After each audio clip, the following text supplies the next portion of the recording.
Hello, good morning, everyone. What a blessing to be once more together, all of us here, to learn a little more about Spiritism, about the teachings of Jesus, and to be here with guest speakers that have been contributing so much for us to learn and to expand even more our understanding about life, about the creation, and about all of those that have been so much dedicating themselves to help us and assist us from both sides of life. So before we start our presentation today, as always, we like to start with a prayer, and we will invite our João Cornigold to do the prayer for us this morning. Morning. We close our eyes, we elevate our thoughts, we ask for the blessing and assistance and protection of the spiritual benefactors for our studies of this morning. We ask them to guide us, to inspire us, so we can all together be able to learn, to understand, and more important, to be able to put in practice on our daily lives all the teachings we are about to receive. We ask for the protection of the Spiritist movement in the world, that we may be all united in fraternal sharing of the teachings of our Master Jesus. We thank Him for the guidance. We thank Him for the assistance to each one of us. With our hearts full of gratitude, we ask permission to open our classes. So be it. Thank you. So one of the blessings that we have been having due to the pandemic is exactly to be able to get to know more people, to be closer to people that before we didn't have that much chance. They live in different places, different countries, and this is the case with our dear Dr. Vicente Pessoa. I'm not going to say doctor anymore, just this once.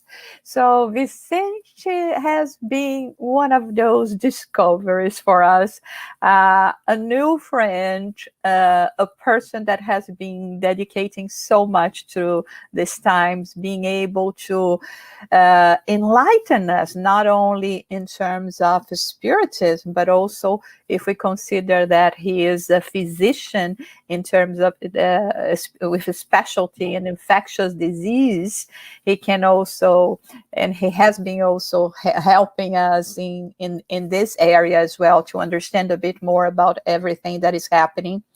And he is currently the vice president of the Spiritist Medical Association of Goiânia, where he lives. But above all, like we said, is a new friend, an old friend, and someone very dear to our hearts.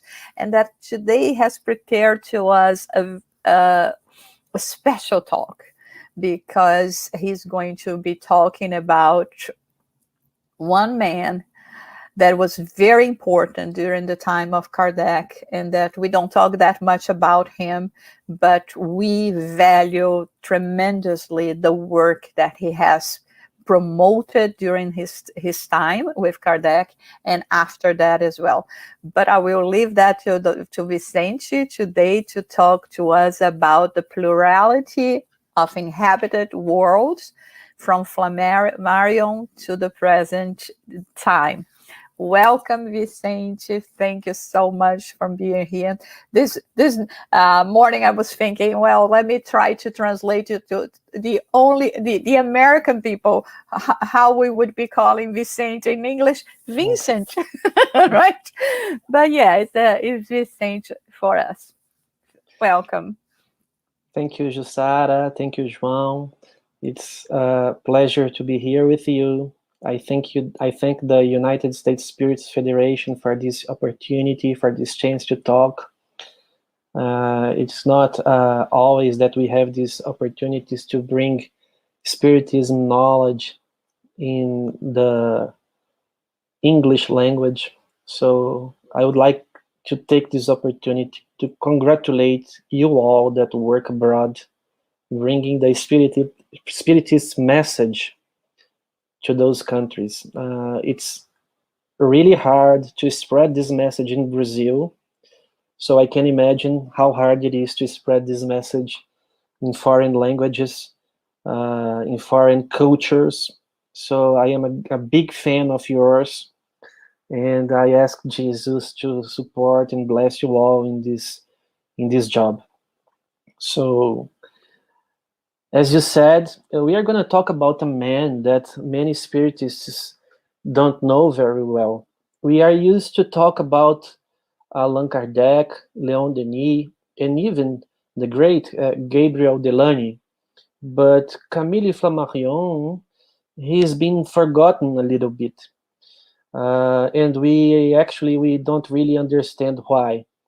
This man was a scientist, an astronomer, a French astronomer, and he was close friends with Allan Kardec. They spent some time together in the Parisian Spiritist Society founded by Kardec. They worked together there, and I keep imagining the dialogues they had, the conversations they had at that time, how rich they would be. I would like to go back in time and watch those men speaking, talking with each other, arguing, discussing, bringing new ideas, old ideas, and that would be a very rich experience. And Flammarion was somebody that believed in the immortality of the soul, and in the plurality of the inhabited worlds. He was an astronomer, so he had great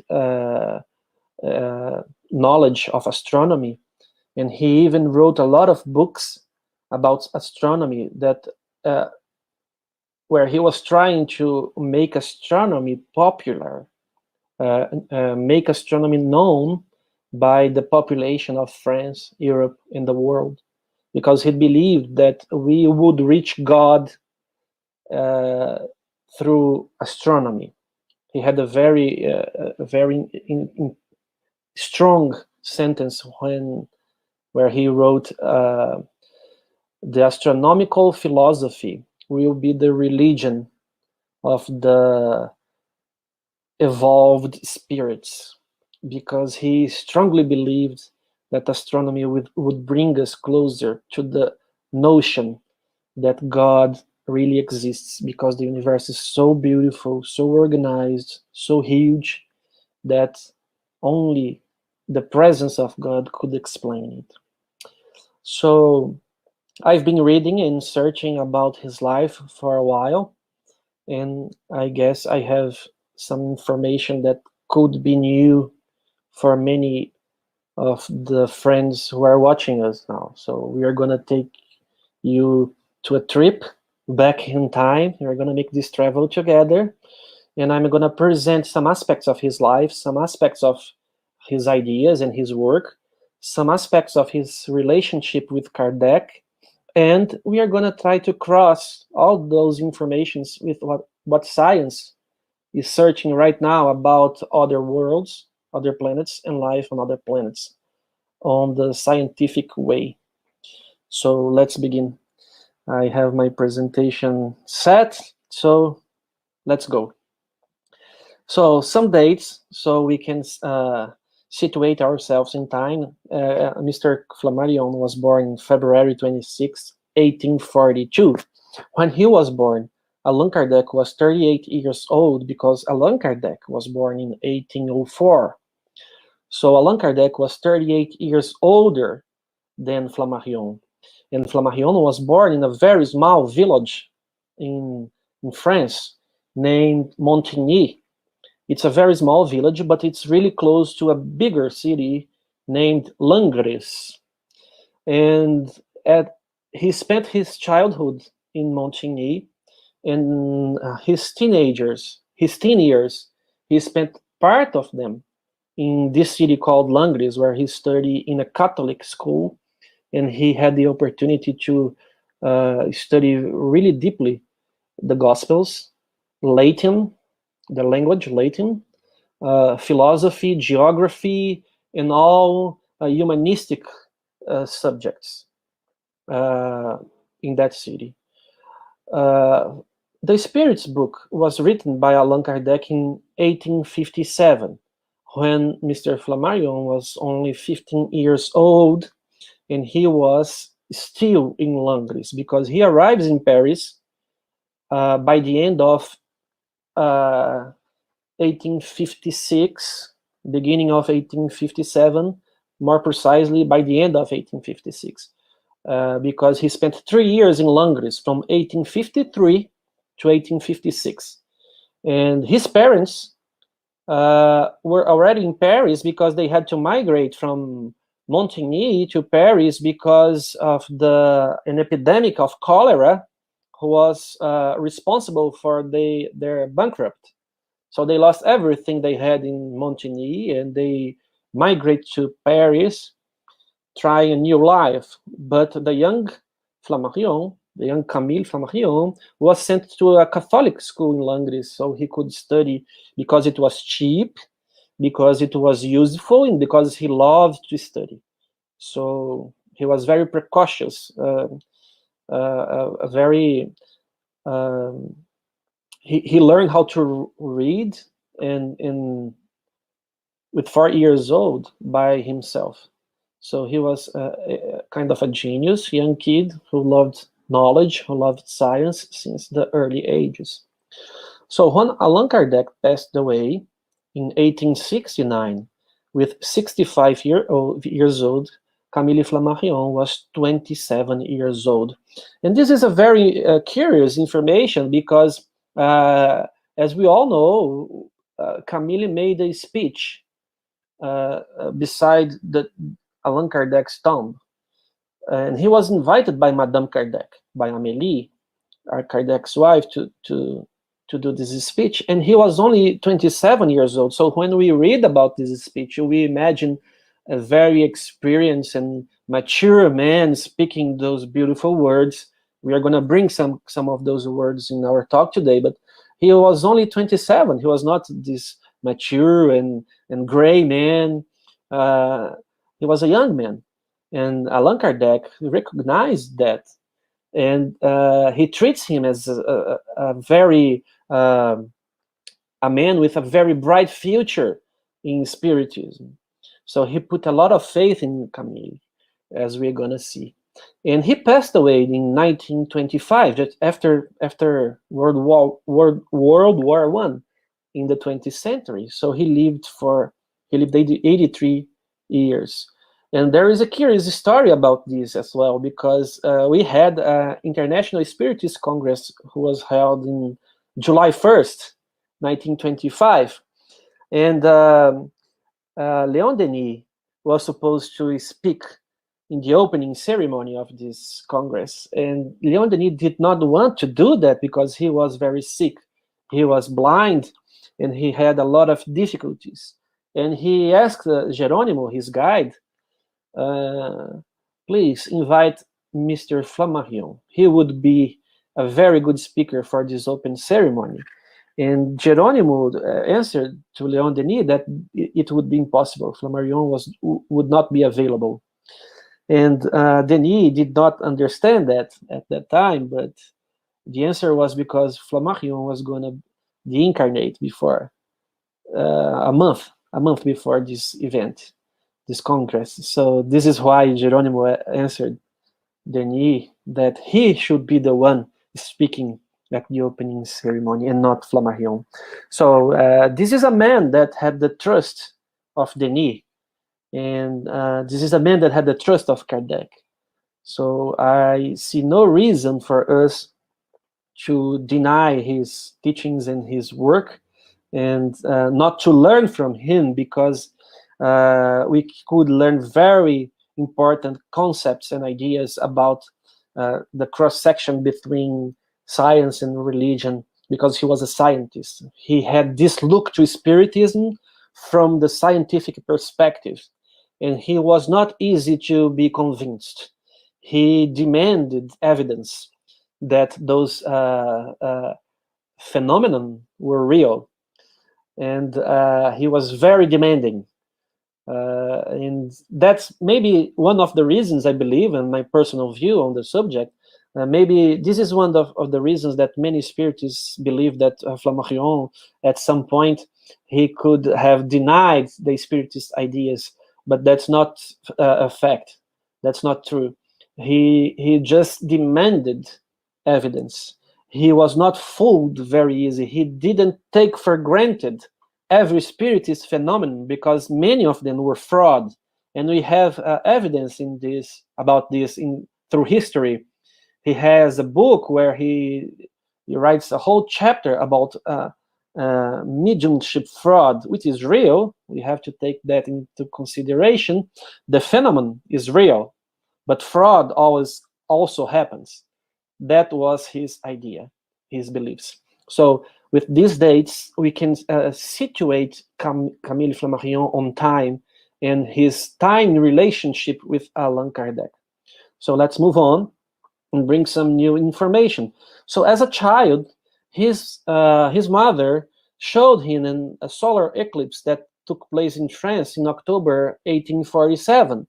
And he brings us this information that for a 5-year-old child, this fact cannot fail to produce a deep impression on the spirit. And for my part, I never forgotten it.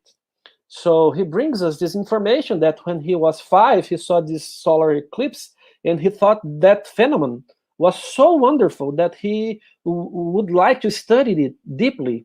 He would like to become an astronomer. And he asked for his teacher for books about the subject.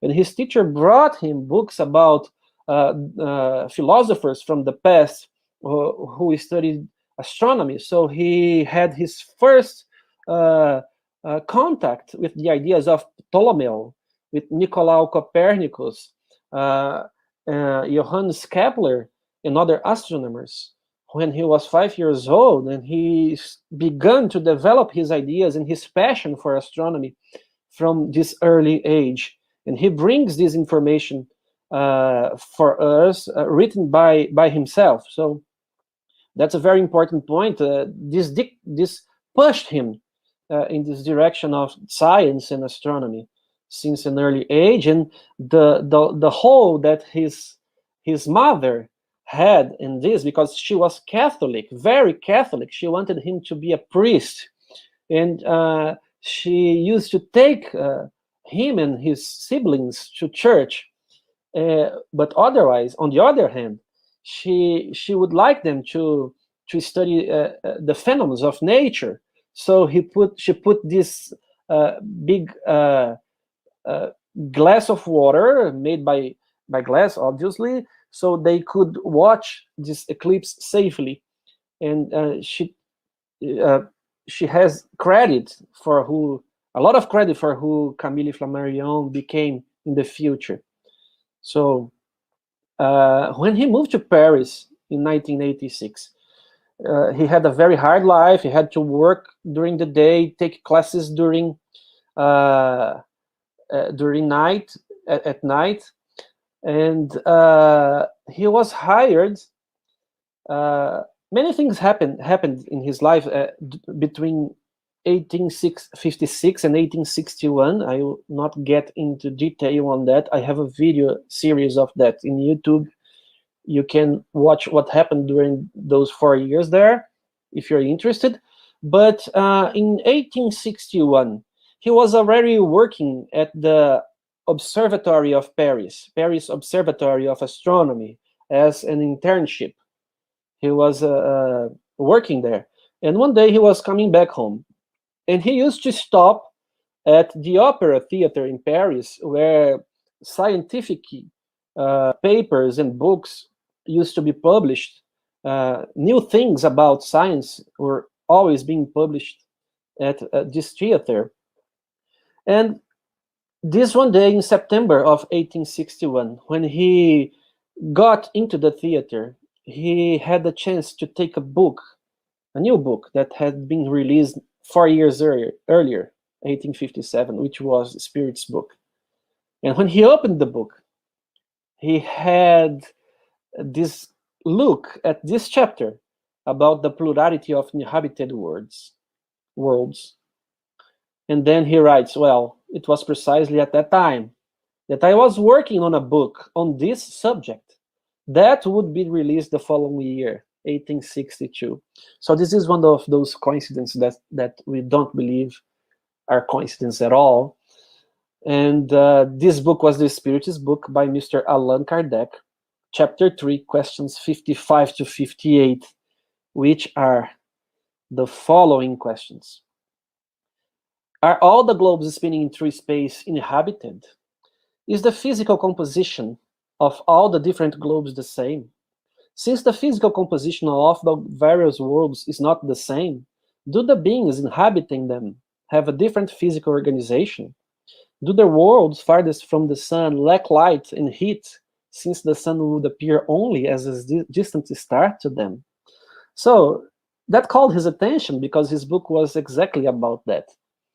And he had the desire to meet that man who wrote that book. And that man wrote in the beginning of that book that the book was written by spirits. And that called his attention because he was young, but he was about 20 years old, 19 years old, but he was already this great spirit, well prepared from, we believe, past lives, with a lot of knowledge of science. He had written his first book with 15 years old about the world before the creation of man. And I have this book here from 1852, my edition, but the book was written in 1857 when he was only 15. It's a big book.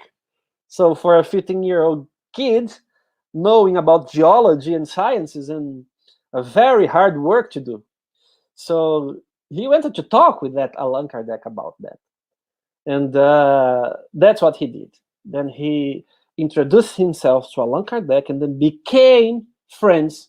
And he worked with Allan Kardec in the Parisian Spiritist Society for 2 years. Every Friday night he was there. And he worked as a medium, and he brought some messages from another famous astronomer, Galilei, which Allan Kardec put in Genesis, as we are going to see. So he had a great influence in Kardec on this subject, as we are going to see soon. So this is the story how they met. And this is the book, The Plurality of Inhabited Worlds, that he wrote when he was 19 years old.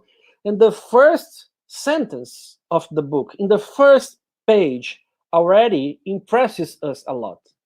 It is enough to look carefully at the current state of mind to realize that man has lost faith in security of ancient times, that our time is a time of struggles, and that restless humanity is waiting for a religious philosophy in which it can invest its hopes. So I keep wondering, what was I doing when I was 19 years old? And what Flammarion was doing when he was 19 years old? And he brings us this very deep idea of a new religious philosophy, which was necessary to bring hope to the heart of humankind. And that's very mature for a 19-year-old, and very deep philosophically, very deep theologically. And he found the right person in Kardec, so he could spread his ideas about the plurality of inhabited worlds. So he keeps saying that perhaps when reading these lines, one will wonder what relationship exists between plurality of the worlds and religious philosophy. And many people would not believe in this correlation. For those who think that way, who do not believe in this correlation, They should change their minds and believe that plurality of the worlds is an idea that is at the same time scientific, philosophical, and religious of the highest importance.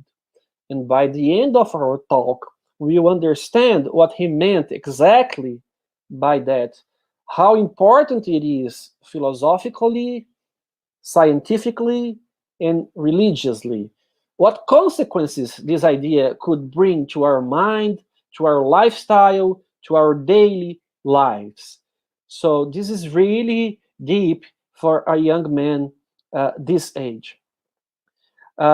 These ideas were so important that Allan Kardec wrote a paper about this book and about the ideas in this book in the Revista Espírita, Spiritist magazine. I don't know how to say that in English, but Revue Spiritique in French, in 1863. So the opinion of Allan Kardec from this book is summarized in this text. From our side, we finish with one observation. It is remarkable to see the wisdom contained in that book and the fact that they come from a young man at an age where his peers are still in school. It is even more impressive to see him presenting those ideas with such profound insight. This work demonstrates that his spirit is not in an early stage, or that he is unknowingly being assisted by other spirits. So this is the word; those are the words from Allan Kardec, proving that he believed in Camille Flammarion, in his ideas, and he supported his ideas. And this was a highway of two ways, because Flammarion also supported Allan Kardec and believed in him, as we are going to see on the next slides soon. So when he was speaking by Allan Kardec's tomb at the Père Lachaise cemetery, he called Kardec master and friend. And he thanked Kardec for the support he gave him about his ideas. You were the first, oh, my master and friend.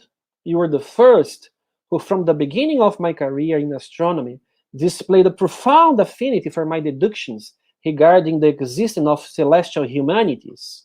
Taking into your hands the book The Plurality of Inhabited Worlds, you placed it at once at the base of the doctrinal edifice that you dreamed about. And that's pretty much true, because the plurality of inhabited worlds are one of the pillars that gives Spiritism its logical conclusions and its strength. So this is one of the main concepts of Spiritism, one of the main ideas, which is consequence of the immortality of the soul, with reincarnation, and so on. So Kardec took those ideas and put them in Genesis, one of the 5 basic books of Spiritism. On chapter 6, as we're going to see, those ideas that he brought through mediumship and were signed by Galileo. So this is very important. This is a proof that about the respect of he had to Allan Kardec and otherwise, and what the respect Kardec had for him. So this is the chapter, General Uranography, which is chapter 6 of Genesis, a very important chapter in this book, where Galileo is going to talk about the creation of the world, creation of the planets, creation of the galaxies. He's going to talk about space, about time, about space-time. And this is 1860s. And those ideas were not very well known by astronomy, by official astronomy at that time. So those ideas, they are pretty much in accordance with what we know right now in the 21st century. So it was very brave from Flammarion to bring those ideas, and in very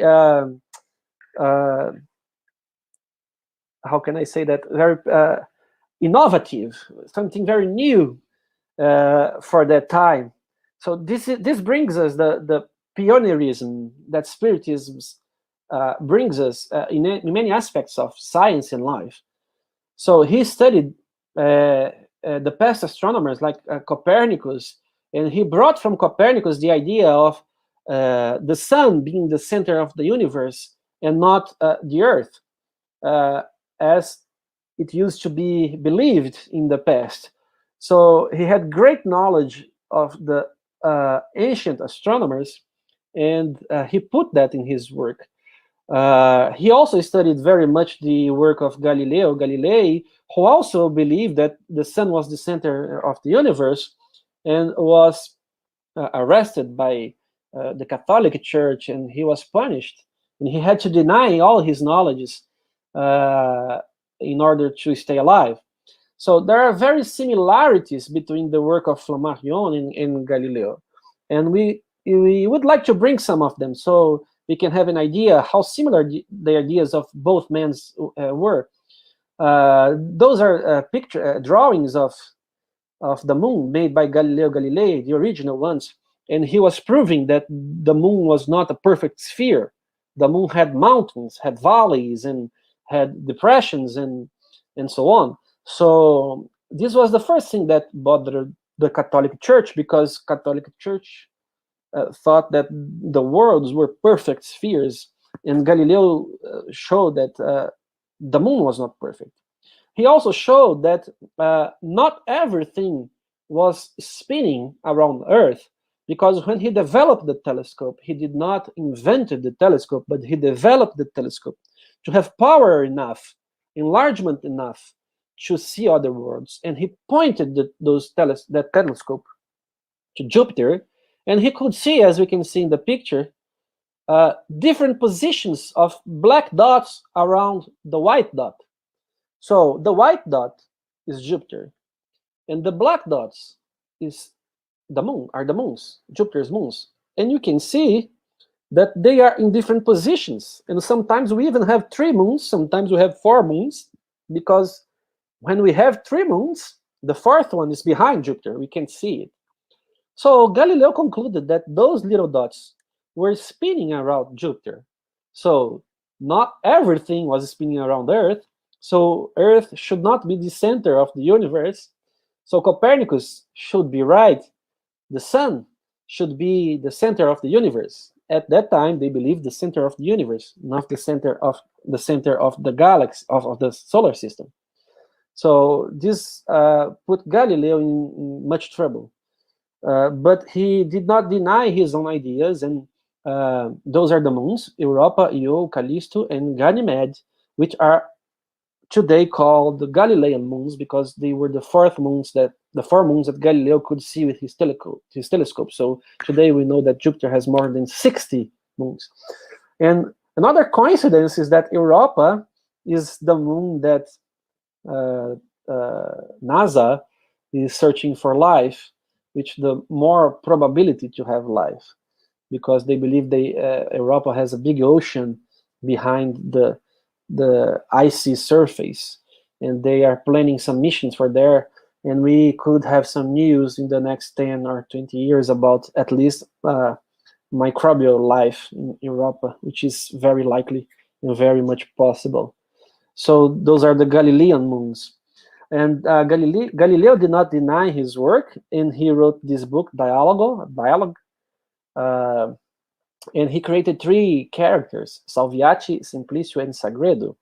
And Salviati means the salvation, the genius, the intelligent one, which was Galileo himself.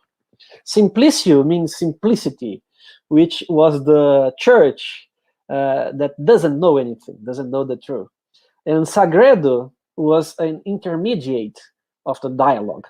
And in the book, Salviati makes fun of Simplicio, of the lack of knowledge of Simplicio, and he brings these informations that the Earth was not the center of the universe, but the Catholic Church was not fooled by Galileo, and he was condemned by that, and he had to deny after that his knowledge and his ideas in order to stay alive.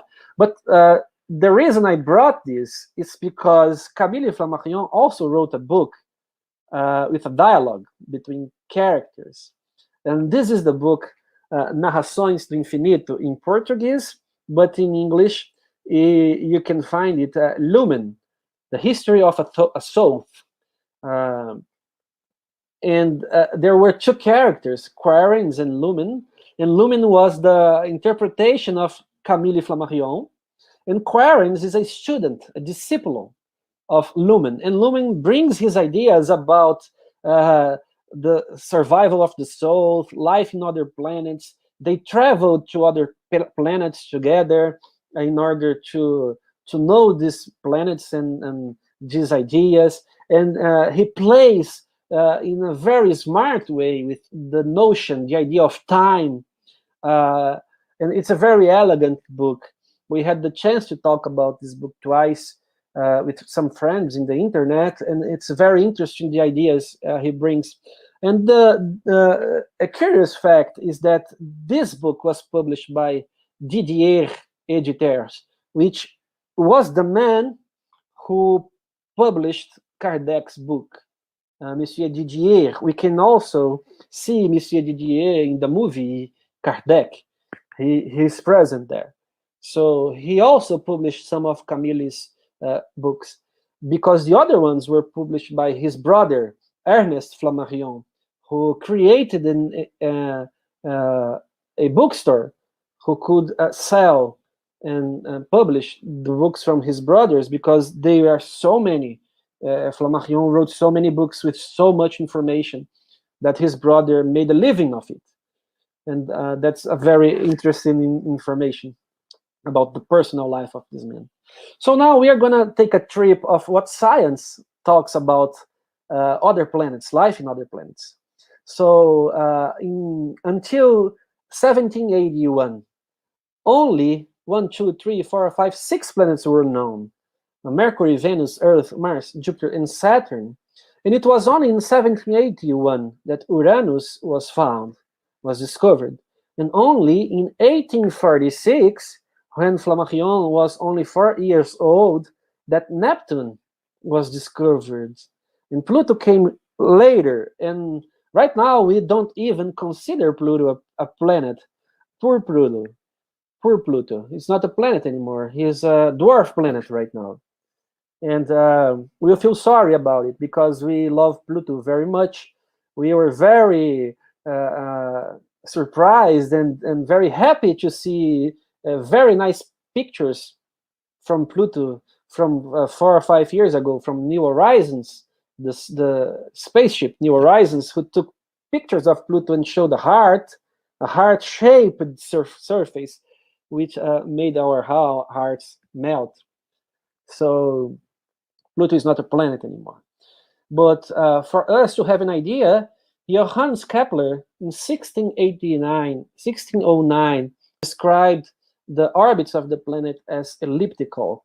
And Newton in 1687 brought the gravitation laws, and he brought those information to us so we can situate in time where we are here.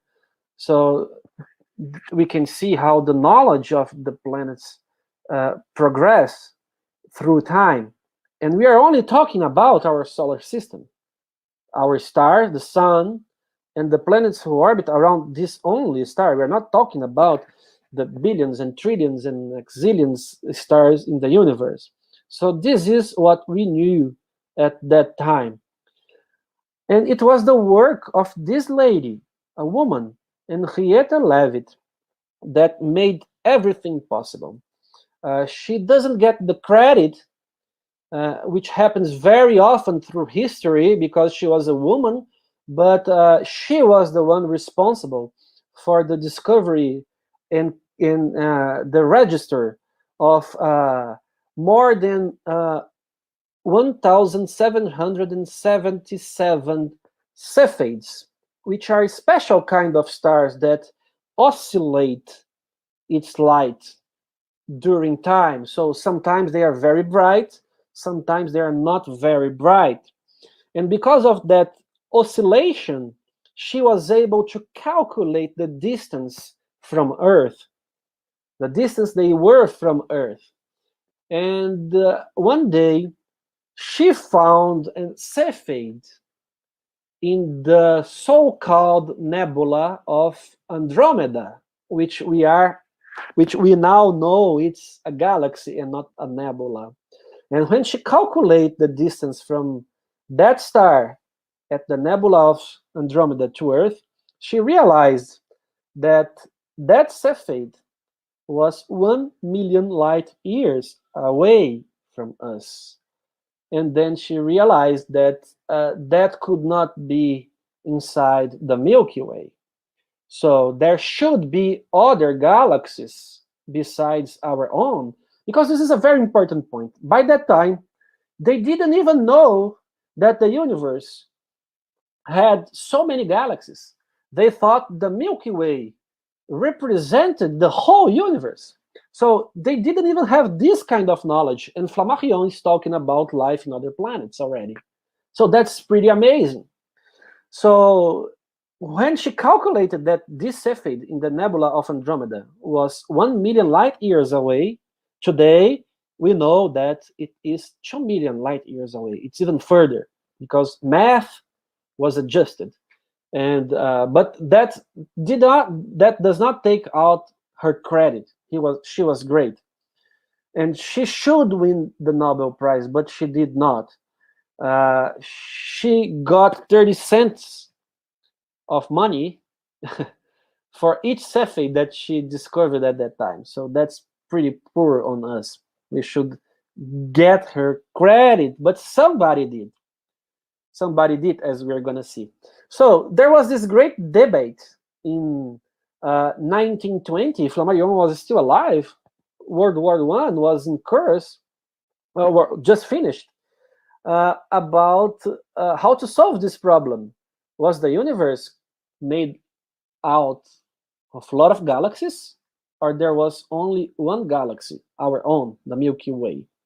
So one scientist was on one side, which was Herbert Curtis, and the other one was on the other side, which was Harlow Shapley. And as we could conclude, in all debates, they did not get anywhere. So both had evidences that they were right.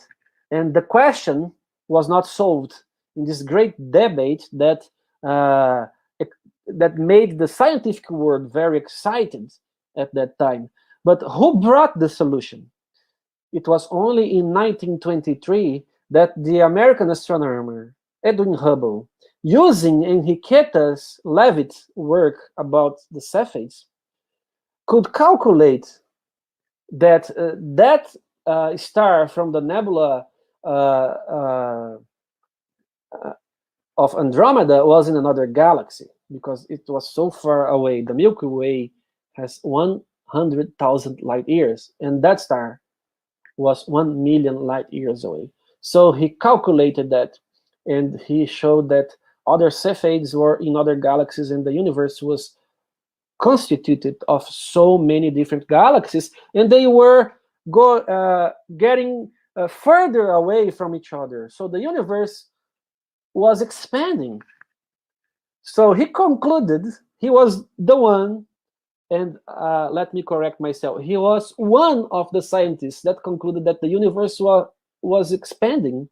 And if the universe was expanding, maybe sometime in the past, the universe was so compacted in a very tiny singularity that this singularity suffered a great expansion all of a sudden and gave birth to the universe.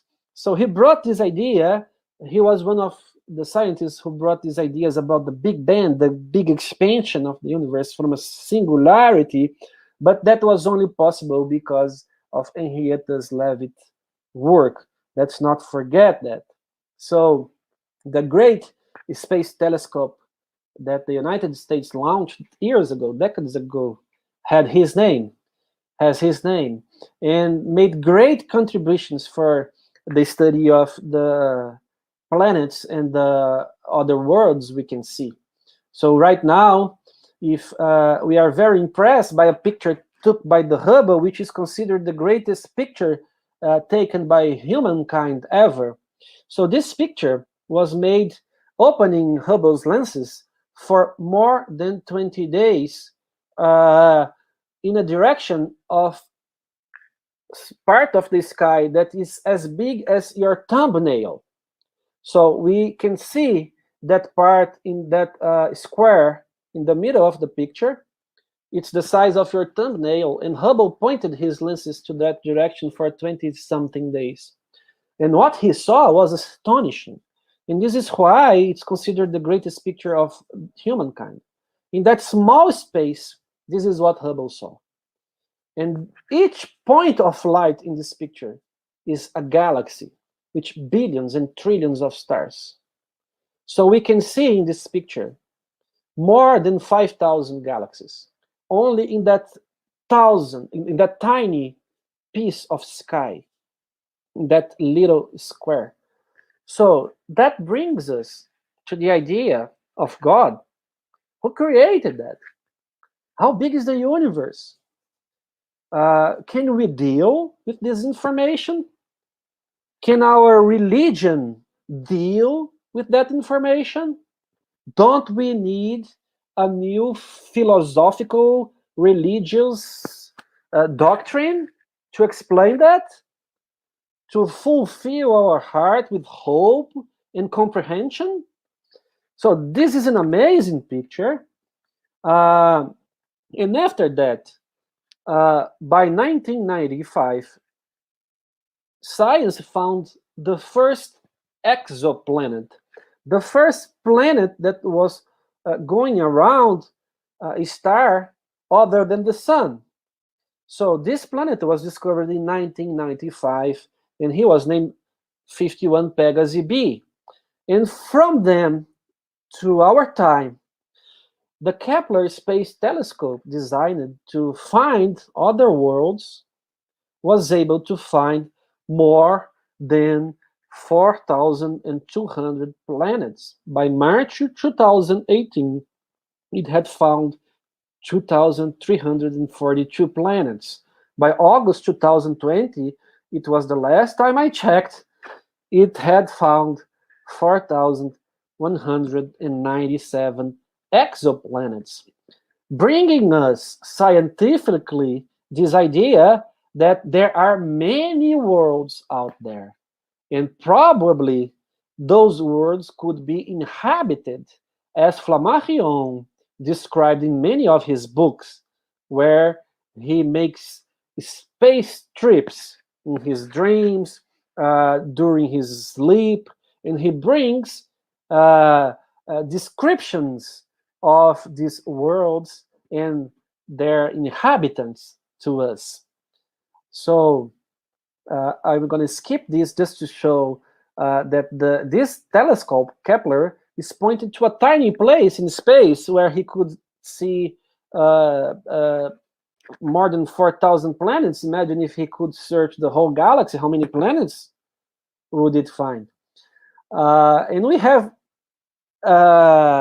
more to come, because in October from this year, and we are very excited and very anxious to see that NASA will launch the substitute of Hubble, James Webb Space Telescope, that will be able not only to see those worlds, but to study the atmosphere of those worlds. And we will have the chance to realize the chance of these worlds being inhabited, because imagine if you find oxygen on those atmosphere, and if you find molecules like chlorophyll, which is present in plants, which is able to see.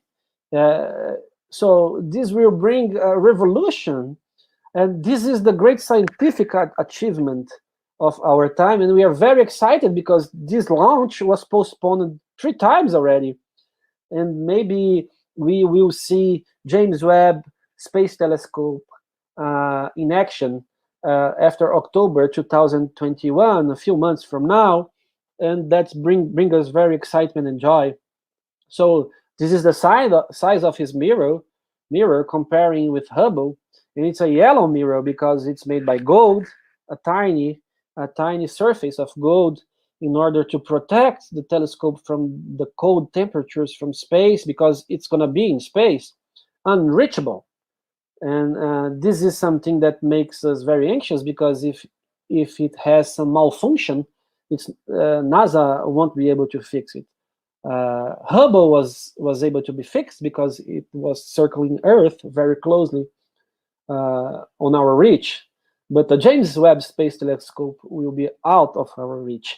So let's hope everything works out, and this telescope could bring us secrets that we couldn't even imagine a few years ago. So this is how big it is. It's bigger than a tennis skirt. It has to go folded into a rocket to the space and unfold in space, because it doesn't fit in any rocket we are able to build right now. And his field, his reach, will be much deeper through time than Hubble ultra deep field. We are going to be able to see the universe 200 million years after the Big Bang. The universe as a baby, the first stars maybe were being formed, and that approaches us from God, from creation, and that's so exciting that we can bring these informations to us. And I can't wait to see the pictures and the images and the information and the scientific discoveries that this telescope could bring us. But somebody in the 19th century named Camille Flammarion had predicted that. So he wrote in his book Urania that new methods will reveal the physical chemical constitution of the celestial bodies, the nature of the atmosphere. So Camille was a pioneer in this idea, and he was so ahead of his time that he was able to bring us the notion that there were many more worlds than our solar system could hold. Distant worlds with life.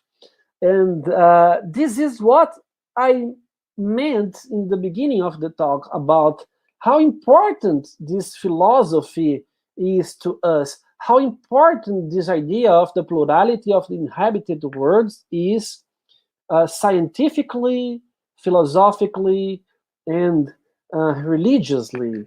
What are the scientific, philosophical, and religious consequences of discovering life on other planets? So Jesus was the one who said, there are many dwellings in my Father's house, and Allan Kardec developed that idea. In the Gospel, according to Spiritism, chapter 3, Allan Kardec will also bring a classification of those worlds.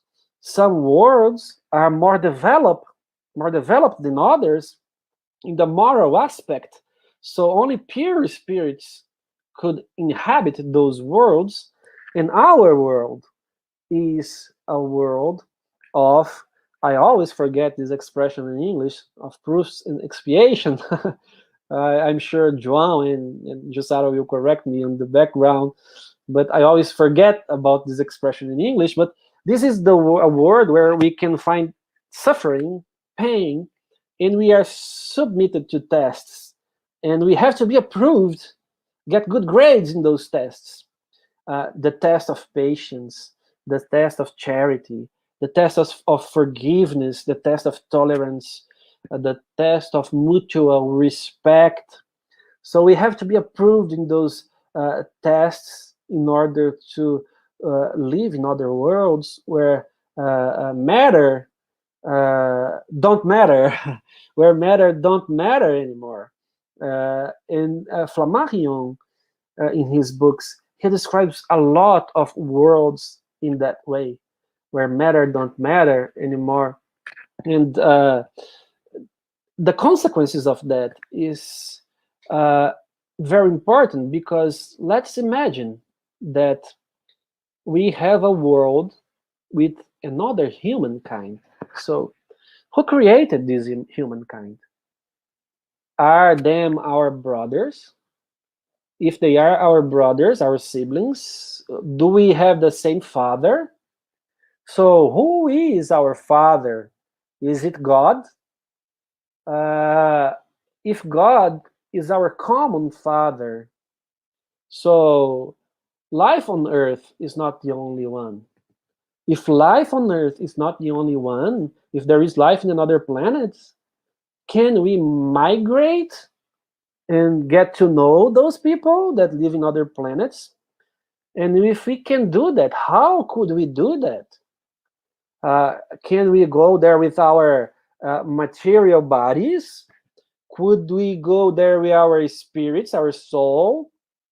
So this brings us the idea that man in our planet is not the center of the universe. And that brings us a sense of humbleness that puts us in our place, that we are not more important than other humanities, that, in the words of Camille Flammarion, that we are citizens of the sky, citizens of the universe. So can we all think together the implications, the scientific implications of that, the scientific developments concerning starships, ways to that science will bring us to resist radiation that we could apply in our planet, different ways to cultivate food in order to cultivate food in other planets that we could also apply in our planets. Science could develop techniques for communication that we could apply in our planet in order to use to communicate to other planets. So imagine how this idea could create a scientific boom, a scientific progress in our society, in our world, because of the idea of many worlds inhabited. And philosophically and religiously, we have those questions that we already mentioned. So are we alone? Are we more important than other humanities of other worlds? Let's put ourselves in our place. Let's develop in our hearts this sense of humbleness and find God and his laws and his creation in everything we see when we look at the sky at night. God reveals himself to us and his work in motion, as Flammarion says. God reveals his work in motion when we look at the sky every night. So the plurality of the inhabited worlds is a doctrine that we should all study and worry about. If you are not worried about the plurality of the inhabited worlds, you should be, because it would change the way you look at life, the way you live your life, and it would help you to be a humbler person, to love your brother and your sister as you should love God and yourself. It would help you be a better Christian. So I thank you, my friends, for listening to me, for taking your time. And I think I am done here. I think I have spoken more than I should, over 1 hour. So I give it back to Jussara and João so we can finish this conversation. Thank you very much. May God bless us all and help us to recognize how humble we should be in front of the universe and in front of himself. Thank you very much.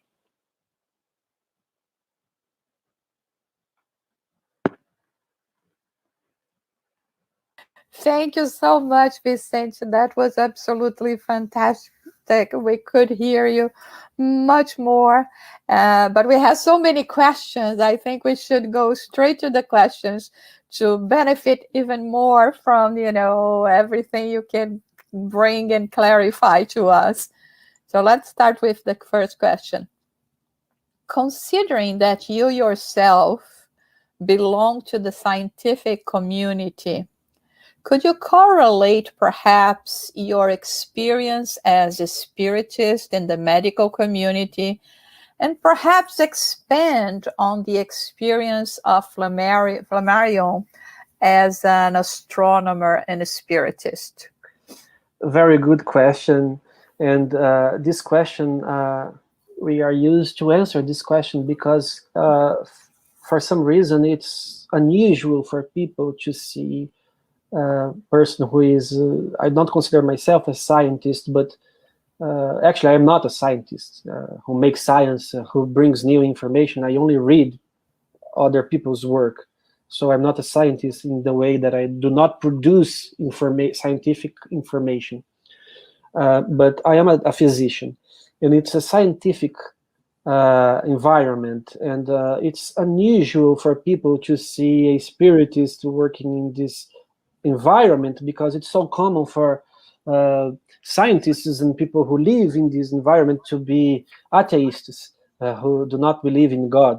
So this question is very usual for us every time, and sometimes you have to make a point. You have to mark your position. As Jesus said to Publius Lentulus in the book 2,000 years ago, you find yourself now a reference point when they met each other face by face. And you have the chance to get this point and transform yourself in your life. So you have to make that point at some point in your life. And I find my colleagues very respectful. Maybe they don't believe, maybe they think we are dreamers, but they are very respectful. And I will bring this information about Flammarion because he faced the same problem in his works. There is a very good example of that. He used to speak out about his ideas. He was not afraid to say to the scientific community that he believed in the immortality of the soul, that he believed in the plurality of the inhabited worlds, and he did not run away from debate.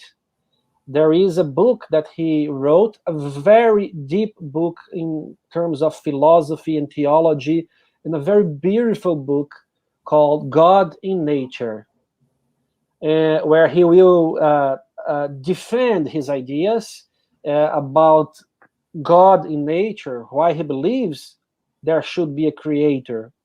And at some point in that book, he brings the idea about a philosopher, a very famous philosopher in Europe at that time. He is so famous that I am mad at myself that I forgot his name. All of us know him. If I say his name, everybody will know who I'm talking about, but I forgot his name right now. And he calls up this philosopher to a debate. Let's debate publicly about God, because his philosopher is an atheist. He does not believe in God. He believes that science had put God underground, had buried God. And Camille calls him to debate because he was not afraid to speak out about to speak up about or speak out about his ideas. So this is what we try to do in medicine. Not only me and others that you all know, the medical association, Medical Spiritists Association, they all try to do that job to bring spiritism into academy, into the universities, and we believe that would bring a lot of progress to humankind. Medicine would be seen in another way. Patients would be treated in a very different way, and maybe more efficiently.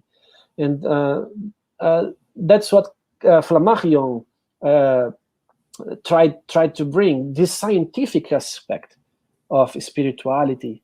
And he did a pretty good job on that, actually, because he was well known as a scientist. He had a very good work in astronomy, very well respected. He was the founder of the French Astronomer Society, which is a lot, which is a very important astronomy society. And he had books about astronomy, who taught astronomy to students, including our Euripides Barçanufo here, used his books to teach his students.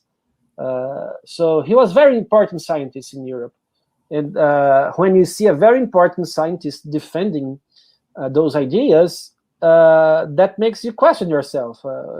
If this guy is so intelligent, so smart, and he's so important, and he believes in that, there should be something rational on that. Should I read his work? Should I believe in that as well? So I think, I'm not sure if I answered the question, but I think it's kind of in this way.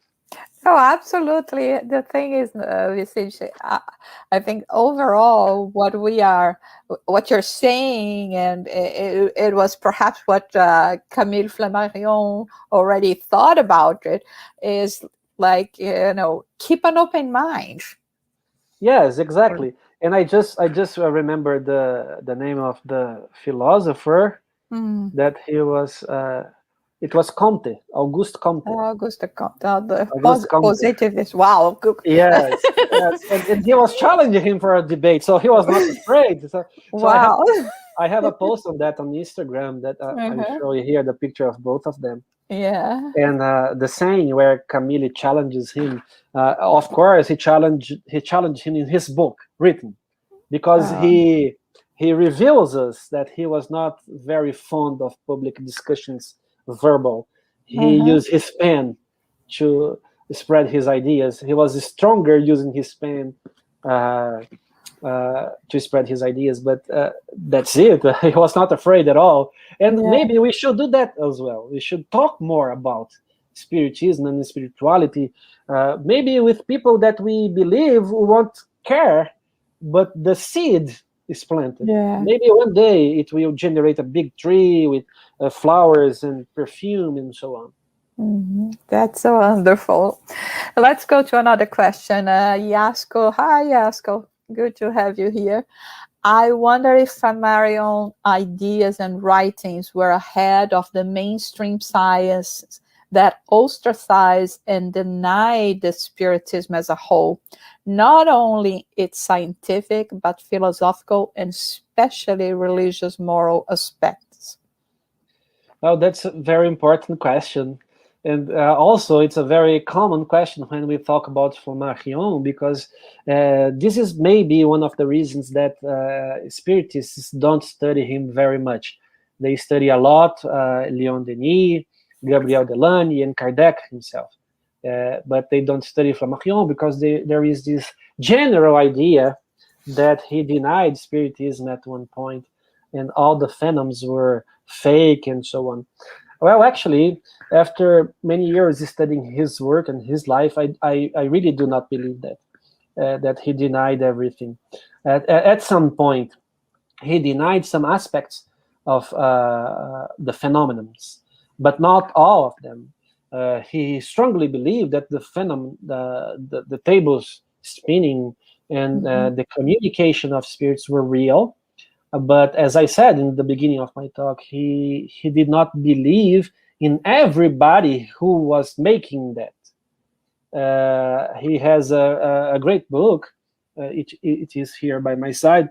The unknown forces of nature, where he describes those phenomena, and he has a clear theory that those phenomena could be made by spirits, and he has a whole chapter on fraud, mediums that were caught in fraud. So he was not easy to convince. I cannot believe that he denied everything. When we see, when we read his works, by the end of his life, he has a book that was published just a few months before he passed away. And in this book, he is still arguing in favor of the mortality of the soul, the communicability of spirits, and so on. He was even invited to be the president of the Parisian Spiritist Society when Allan Kardec passed away. He was invited by Madame Kardec, Amélie Kardec, and he refused to be the president because he wanted to keep going with his scientific research on spiritism and astronomy. So I do agree that sometimes it sounds strange that he could have denied some aspects of the phenomena, but I do not agree that he died denying it. And he had a great contribution. Allan Kardec considered him a lot, and even Leon Denis was asking for him to speak at the opening of the International Congress of Spiritism in 1925. So it's hard to believe that after reading everything, not everything, but much of his work, that he denied Spiritism. So that's my point of view. I respect others, but I'm open to discussion. But it's understandable, because when we think about the context, when the time that he lived, we are talking about phenomena that were provoked, so to say, more with an entertainment view. And also, for trivial purposes, curiosity.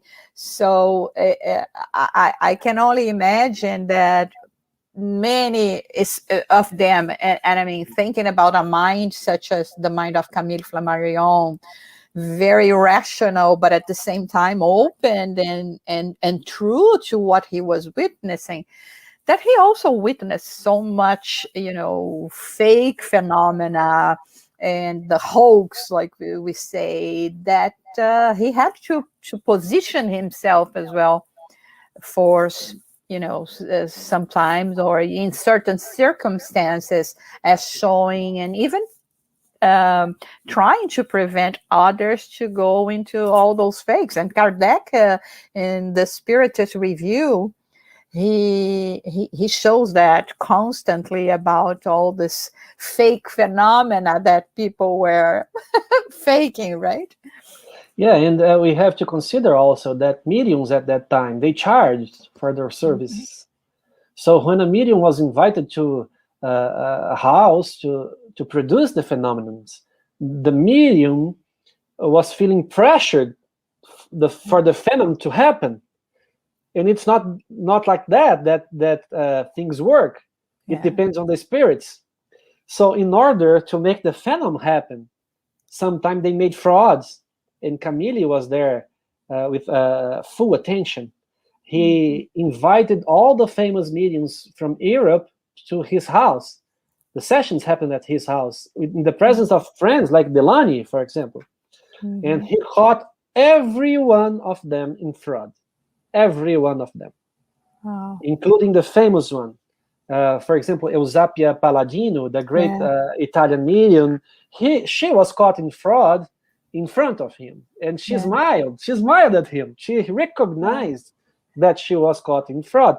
But that does not mean the phenomenon wasn't real, because most of the time the phenomenon was real. She was not in fraud. So this is why he was so skeptical when some spiritists came to him and said, did you see that? Did you see that? I don't believe. I believe if I search, if I touch, if I experiment, if I watch in ideal conditions where fraud could be avoided, and he prepared his living room against fraud in order to avoid it and to take real conclusions that were true. So this is why maybe people believe that he denied some aspects of Spiritism, which I don't believe deeply, actually. Yeah, I think, Vicente, let's see if you agree with me, that he absolutely believed in the phenomena, but he didn't believe in everyone that would bring supposed phenomenon. Like even when we mentioned Eusapia Palladino, for those who do not know, was a very famous medium, studied by the most renowned scientists of her time, Italian, and she was actually genuine. She was a very potent medium, so to say. But she was the one that used to say that sometimes she would prefer to fake, because the way they practiced mediumship at the time as well was very exhausting for the mediums. And sometimes she said that she felt so exhausted. She had so much side effect for not, following what we spiritists understanding being as a good protocol for you to exercise your mediumship. And she would be really feeling that so bad that sometimes she would say, what, I'm going to fake here and there because I don't have to deal with the side effects to me. But it's a phenomenal medium, and I mean, and the purpose of spiritism is exactly what Camille was trying to show all the time, that we want real phenomena, and there are plenty. There is no need for people to fake it. Let's see another question here. I think what do you think of the idea that Camille Flammarion and Galileo Galilei was the same spirit? Daniel, my friend, that's a very tricky question. That's a very tricky question. Well, I have my personal view on the subject, which I tend to do not share. But there is this idea that they were the same spirit. Galileo wrote some messages through Camille as a medium, and those messages were, as we said in our talk, were put by Kardec in Genesis chapter 6. And both were astronomers. Both wrote books very similar in the structure of the book, like dialogues and astronomical ideas. And we also know that it's possible that those messages that Camille worked as a medium could have been written by himself being Galileo, bringing his ideas from the past.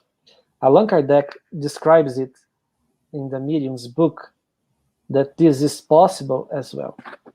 So some people say that they were not the same person because Galileo wrote through Camille's mediumship.